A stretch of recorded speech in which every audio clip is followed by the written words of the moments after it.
You're a conservator, you've seen everything in this building. Have you ever seen anything like this before? Not to this scale, no. It's quite fascinating. At first I was a little bit annoyed, to be honest, that I had this large problem on my hands.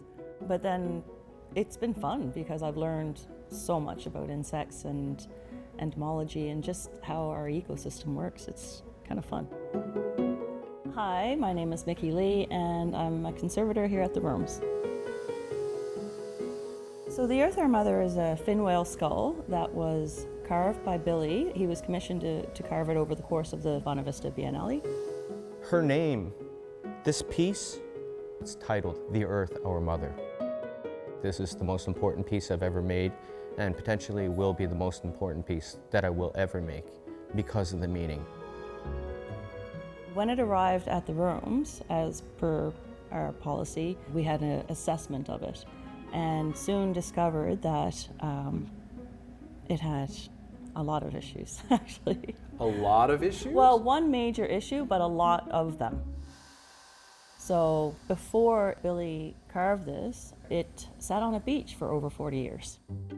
So as you can predict, while it was on that beach, a lot of insects took up residence inside of it. So what kind of insects are we talking about here? Oh my goodness. Where do I start?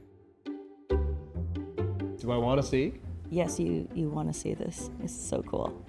I have it zoomed way in, so if you're squeamish, I'm warning you. Can you see the mites that are? Yeah, the there's adult like ones. 3 or 4 big ones. And do you see anything else all around them?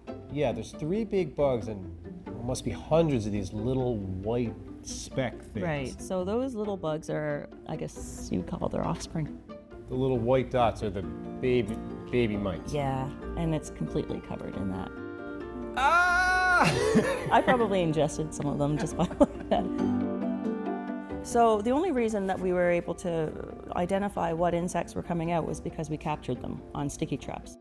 This is a type of mite. We have a lot of different kinds of mites in there. Spiders, millipedes, centipedes, these are various types of beetles. It became a bit of a game after to see, okay, what's on the trap today? Aside from general grossness, do the insects pose a problem for the artwork or for other art and artifacts here at the rooms? Oh, absolutely, because the majority of these insects, they won't die off, they're feeding off each other, and they're feeding off of this sculpture. The issue with treating this particular object, of course, is the size of it. Sometimes it's as simple as freezing it in really, really cold temperatures.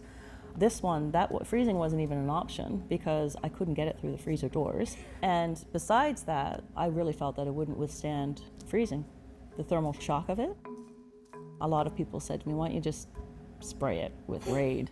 Pesticides or anything like that would not work because it would just sit on the surface. If I was one of those insects, I'd make a beeline for the core of it and hide. So the typical methods of treatment weren't an option anymore. So one of the more common ways of treating museum collections in the past was to modify its environment. So one way of modifying it is to take away their oxygen. This is a practice that's been around for decades because in agriculture, when we're exporting and importing grains, they have to modify their environment so that the insects will die before they're shipped. Same idea. So this arrived on our doorstep in October, and because of all the research and all the consultation we had to do with the artist and everybody involved, it was only until recently that we were able to move the piece to a safe facility where this, basically a chamber, was created. So we had to maintain a specific temperature and relative humidity and no less than 60% CO2. And it sits like that for 4 weeks. Earth, right from the beginning, she was speaking.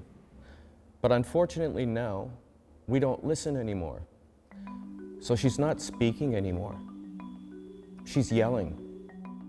One of the things that the Earth Our Mother is about as a piece of art is a celebration of nature and the interconnectedness of it. And did you see some kind of resonance with those themes in the self-contained world of these bugs? Yeah, it was quite symbolic that way. It is somewhat at conflict with what I'm doing as a conservator is having to kill these bugs. But at the same time, that's what we do a lot of, is having to weigh what the intent and what the message is that we want to get across. And I think it's important for the Earth, our mother, to survive as a symbol.